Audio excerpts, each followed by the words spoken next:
Hi, I'm Chris Roselli. And I'm Dowling. Welcome to Western Window, a show made for you by students at Western Washington University.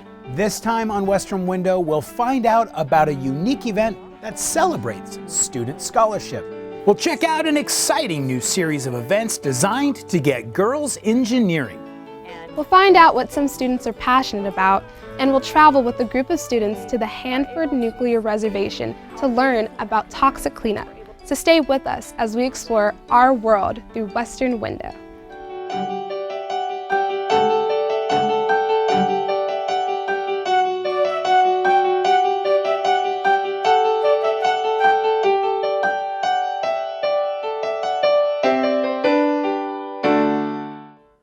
I'm here with Dr. Craig Dunn, who is the Dean of Western's College of Business and Economics.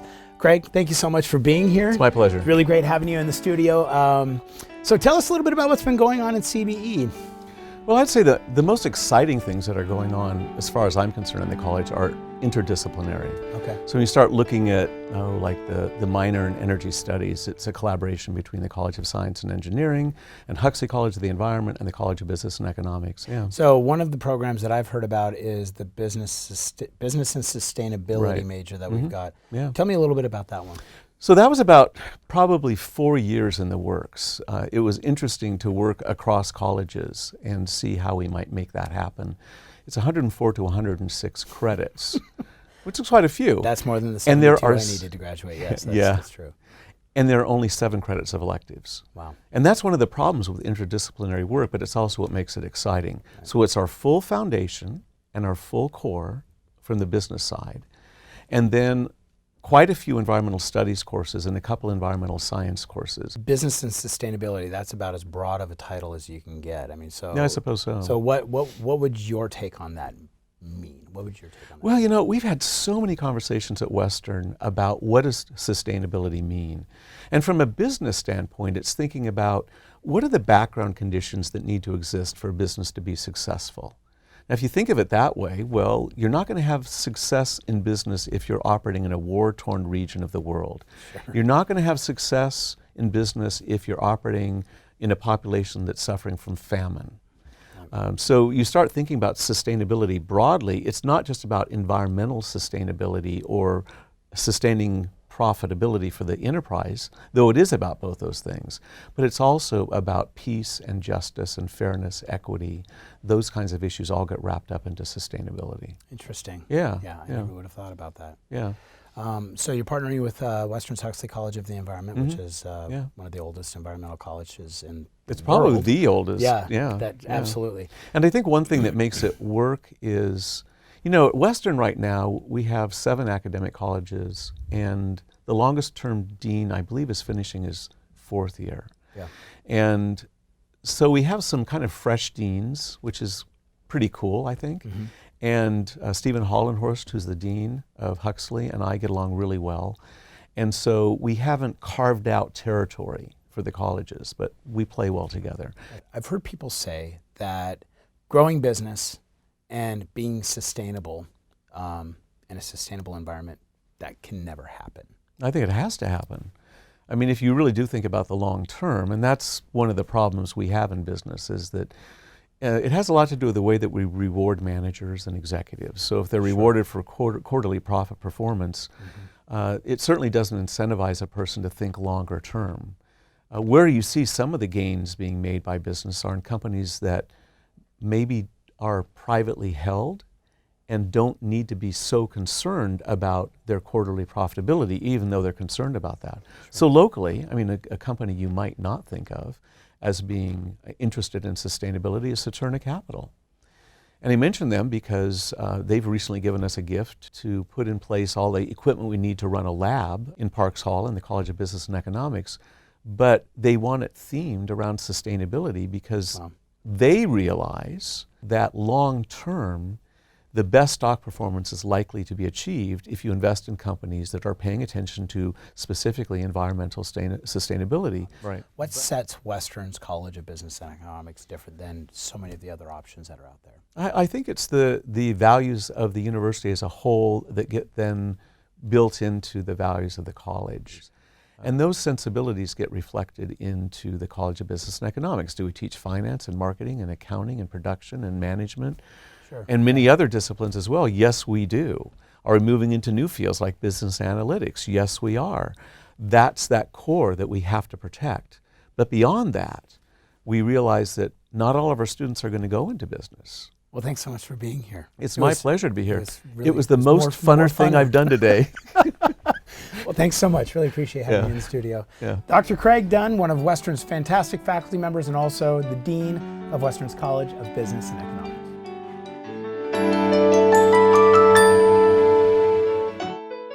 Scholars Week is an annual celebration of undergraduate research and creative activities at Western Washington University.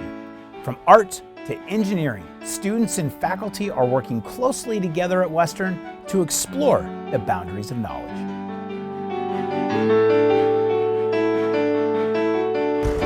Scholars Week is, the official language we use is, it's a celebration of undergraduate research, and the emphasis has always been on undergraduate research. It started formally in 2000, doing a poster exhibit, which is a central part of Scholars Week, in the multipurpose room in the Union. We outgrew that and moved to the library. We outgrew that and we moved to Carver Gym. And this has just morphed. We have maybe 750 students involved in Scholars Week, and the numbers keep going up. There is literally everything from A to Z, anthropology to zoology, and most everything you can imagine in between. So people who come to see something about biochemistry may wind up also seeing something about German dialects and sociology stuff and anthropology things. What I set out to do was to understand how images communicate gender and how we come to conceptualize gender in an image. And I use this image as a text to kind of understand how that works. It's exciting to see that this is really where the field is headed.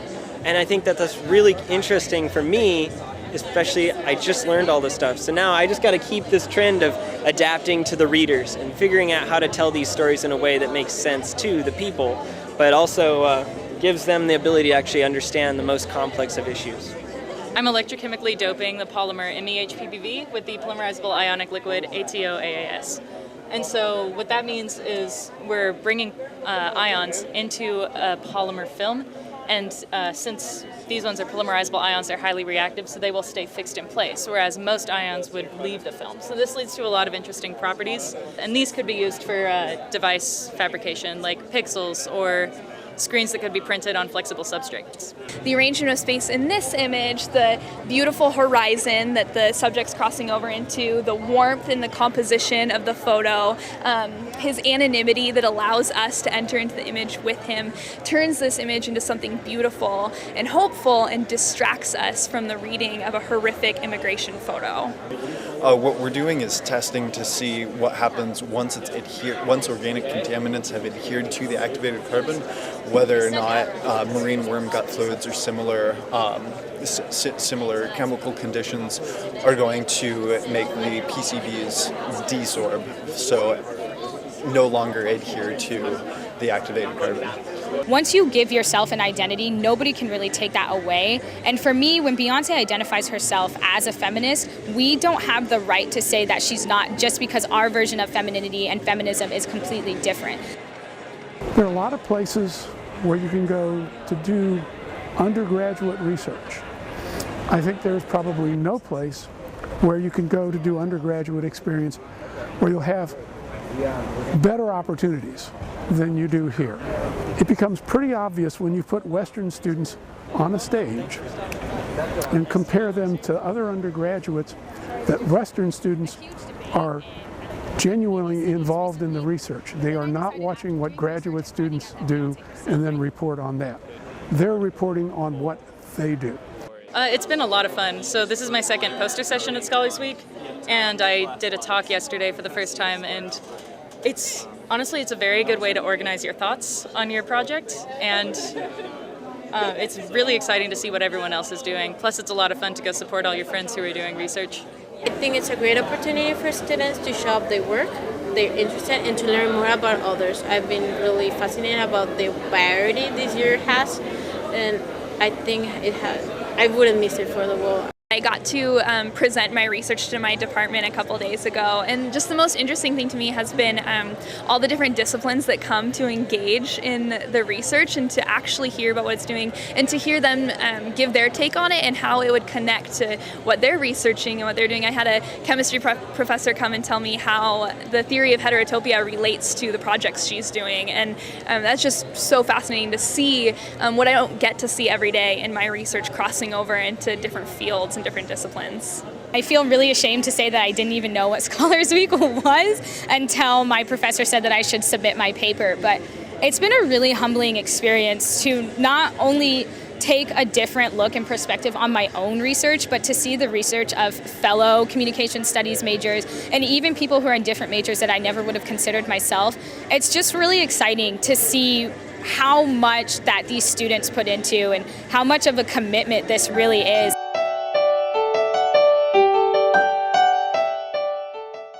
The number of women in STEM careers has increased over the last 40 years, yet men still overwhelmingly outnumber women in scientific and engineering fields. Expanding the STEM workforce is crucial to increasing our economic creativity and competitiveness. The WW GEMS Night Out event provides a safe and empowering space for girls to explore science and engineering and meet other girls that share the same interests.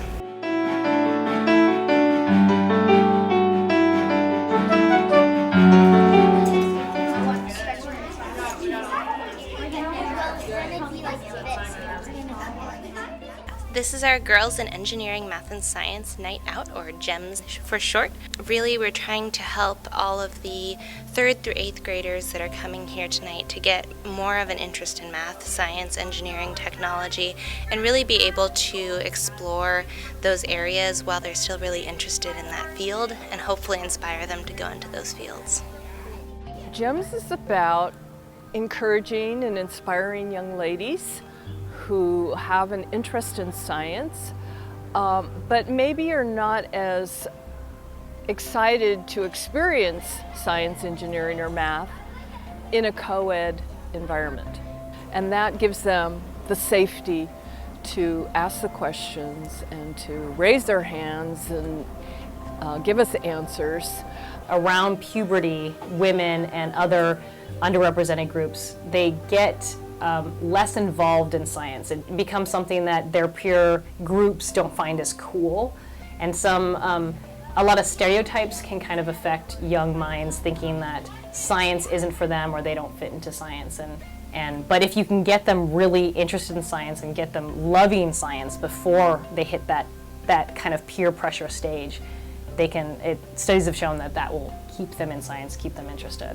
And so really the hope is to get more of a community and get more of the group together to build a bond and inspire them and make sure that their limitations aren't because they're women, but more to expand that and be able to see that this is something that they could do, that college is for them, and also that these fields could be where they go. I really like math, and I also really like science, and it's like pretty much two of my favorite subjects at one camp. And like just showing up here and like seeing everything that's on the tables just made me want to like go touch everything and see what everything was. What are you guys making? Well, we are making a catapult that can catapult marshmallows. Really? The first idea was kind of more complex, and we kind of learned that the more complex ideas didn't work as well.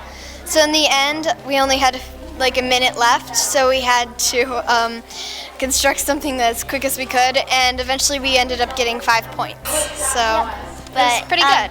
The first time we tried it, we tried to launch the spoon, and it just went down there. So we tipped it over, and we pulled it back, and then it hit the target. It fired better. I think GEMS is a great program because what we do is we're showing these young girls that there are all these women in science that exist. There's a giant need for this kind of activity. There's so much interest for little kids to come here to visit and see that we have students that are doing science that look like them, that they can talk to, that they're not scared of. And also, GEMS is great because it's a lot of hands-on stuff. So we've seen that students, very little young students, really like hands-on activities, and that's what they remember, and that will counteract any kind of negative ideas that attach themselves to science as they get older. What can I say? It's just a fun night, you know. Girls are talking and asking questions and doing the activities and interacting with each other. They really, I think, inspire each other to just keep learning and keep exploring, and it's very rewarding. There's so many different facets of actually building something or tackling a problem, and you need a diverse population to do that. And I mean, women are slightly more than half the population, and if their voices aren't heard in sciences, it's a giant deficit in our education, and in the sciences, if we don't have all the voices heard, there's so much potential that we're not tapping. We need to practice. Yeah.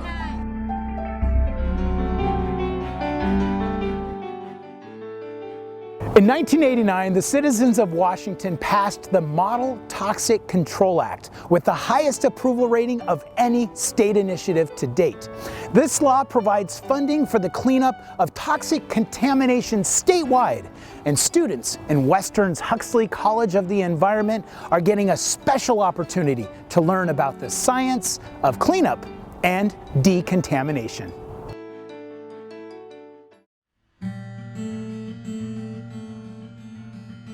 We're talking about our bay and our city. We're talking about our air, and we're talking about our water. This is stuff that we all need and we all care about.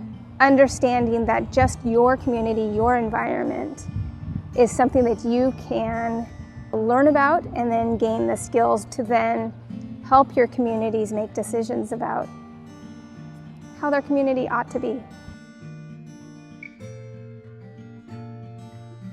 SMOCS is the Science and Management of Contaminated Sites, and it's a series of classes that we teach at Western Washington University in Huxley College of the Environment. The courses take students through the process of understanding how to and determining what to do with a contaminated site. If you think about it, historically, we've had lots of different industries and lots of different activities that would occur that would result in chemicals being released into the environment.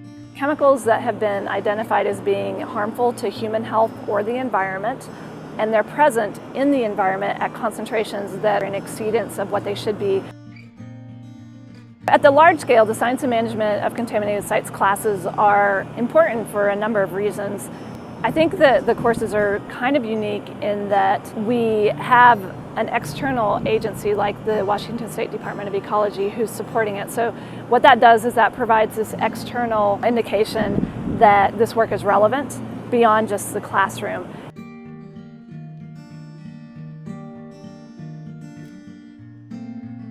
The state and ecology and private consulting groups and industry need scientists. They need students who are policy experts and planners who understand this rather esoteric but really important information about contamination and how are we going to manage it and clean it up. At the same time, society and all of these industries need scientists and policymakers who can actually communicate with them and can relay the importance of contaminated site cleanup, relay how it can happen and why communities are going to be better in the end. One of our favorite activities is to take the students to Hanford, which is near Richland in the Tri-Cities of Washington. And when we go there, we're actually able to get a special tour from the Department of Energy. So we get on a bus and we drive through the Hanford Reservation, and we are able to see how they clean up contaminated sites. We're able to see their waste, and we're able to see things like the reactors where they made the plutonium. I love taking the students to Hanford. On the technical side, one of the most complicated, long-ranging, politically messy and charged cleanup sites in the United States. There's nothing like Hanford for people to get this palpable feeling, goosebumps of this is what this looks like. These were the decisions we made as a country, and now we've got this legacy. What is the right thing to do? And there's no real clear, easy answer to that question. It's this fascinating historical story of World War II, of bomb making, of the Cold War, and of a community left with a legacy that they didn't fully understand. Bringing the students there gives them a sense of how important cleanup is for a community, for a state, and for a nation. SMOCS is sponsored by the Department of Ecology. That gives us the money to allow us to come out here and take these kind of trips. It was very inspiring to kind of see a contaminated site. There's a lot of contamination that's on the property. They are now in remediation and actually treating a lot of the hazardous waste on site. And so we got to do a bus tour and kind of go around and see how the process actually works in real life. And we got to talk to a lot of people who are also involved in the process and their kind of opinions on it. It was a good experience, a lot of fun.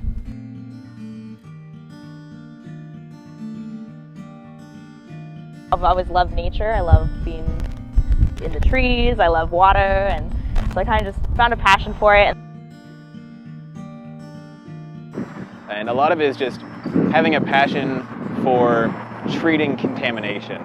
If you recognize contamination as a problem and you want to learn a bit about how you can be a part of the solution to that problem, SMOCS is a great way to get into that. Hoping to get involved with stormwater research and management. It's a massive problem. Everywhere you go, there's paved surfaces with contamination running off of the roads, running off of the parking lots, getting into our water sources. And that's a big problem. So I want to get involved with helping with that, cleaning that up, and preventing it in the first place. SMOCS is a great class, and it teaches you to work in groups and work on communication both internal and external. And it's definitely a class, if you are interested in contamination at all, if you want to apply chemistry a little more to the environment, it's definitely a class to explore.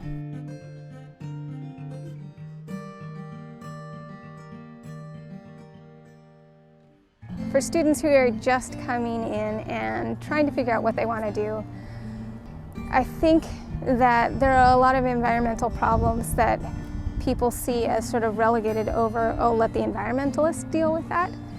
And we need more than just the environmentalists dealing with environmental problems. These are problems that we all live with. Quite simply, the work that can be done around cleaning up contaminated sites is important. We know that chemicals in the environment can be harmful, and I think a lot of us recognize that we don't want that harm to come, and so we have to do something about it. And so this is the world where that happens.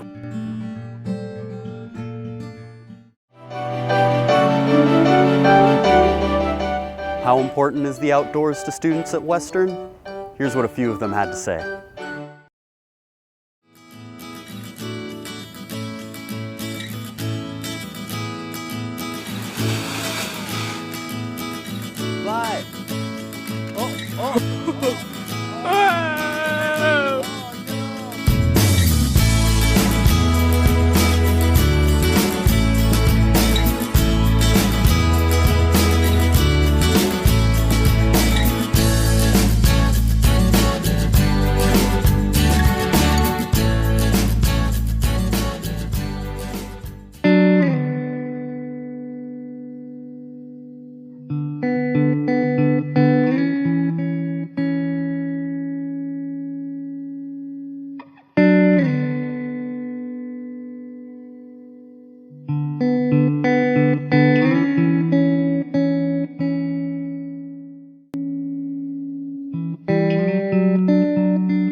Fun activities outside? I like to run. I'm on the cross-country and track team here, and I'd say that's the majority of the time I spend outside is running. Times when I'm really stressed out, all I need to do is really just take a walk, and that fresh air just really helps. Things like running for me are incredibly valuable in that they allow me to do that, to sort of push everything aside and kind of reassess, recalibrate, and sort of, on one hand, develop a plan of action, but also realize that these things aren't the end of the world, and they ultimately aren't going to define who I am or what I identify with, and to me that's incredibly valuable. There are a couple of really positive benefits that people experience from nature.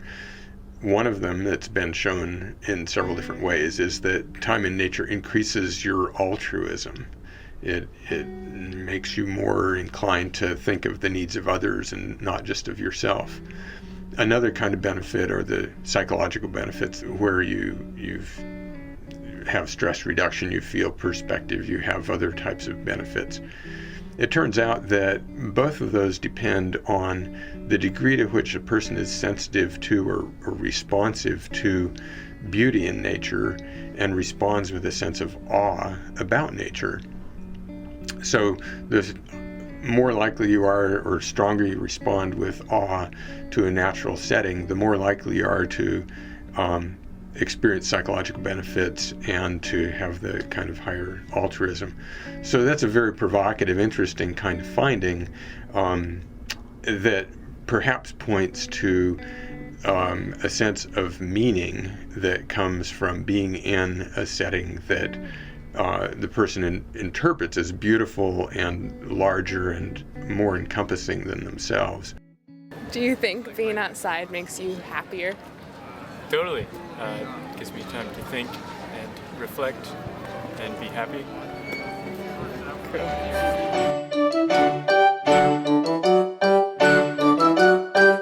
And that's it for this episode of Western Window. Be sure to tune in next time as we explore our world at and around Western Washington University. Western Window is proud to partner with the following student publications. Clipson magazine is published twice each quarter and includes features, multimedia, and issues that affect lives across the greater Bellingham area. You can find it online at clipsonmagazine.com. The Western Front is the official newspaper of Western Washington University, published by the Student Publications Council and funded by your advertising dollars. The Western Front. Get it first, get it right at westernfrontonline.net. The Planet is Western Washington University's award-winning quarterly environmental publication and the only undergraduate environmental magazine in the United States. Explore The Planet online at planet.wwu.edu.